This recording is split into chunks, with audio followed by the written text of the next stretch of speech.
Breast feeding వల్ల బిడ్డకే కాదు తల్లి ఆరోగ్యానికి ఎన్నో బెనిఫిట్స్ ఉన్నాయి. అవేంటో మనం ఈరోజు తెలుసుకుందాం.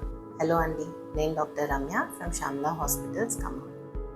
బిడ్డకి పాలిచ్చే టైంలో రిలీజ్ అయ్యే ఆక్సిటోసిన్ హార్మోన్ వల్ల యూట్రస్ గట్టిపడి బ్లీడింగ్ తక్కువగా అవుతుంది. ఈ ఆక్సిటోసిన్ అనేది happy hormone. Pregnancy and delivery తర్వాత ఉండే స్ట్రెస్ నుంచి రిలీఫ్ ఇచ్చి పోస్ట్పార్టమ్ డిప్రెషన్ నుంచి తల్లిని కాపాడుతుంది.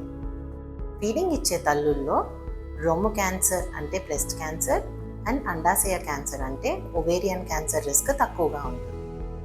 ఫీడింగ్ ఇవ్వడం వల్ల రోజుకి 300 నుంచి 500 క్యాలరీస్ ఎక్కువగా స్పెండ్ అవుతాయి. కాబట్టి ప్రెగ్నెన్సీ టైంలో పెరిగిన బరువు తగ్గడానికి ఇది హెల్ప్ చేస్తుంది.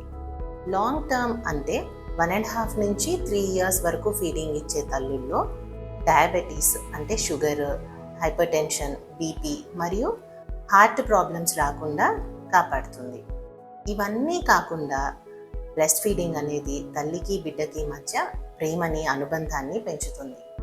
కాబట్టి తల్లిపాలు అనేవి కేవలం బిడ్డకి మాత్రమే కాదు, తల్లి ఆరోగ్యానికి కూడా సహజమైన వరం.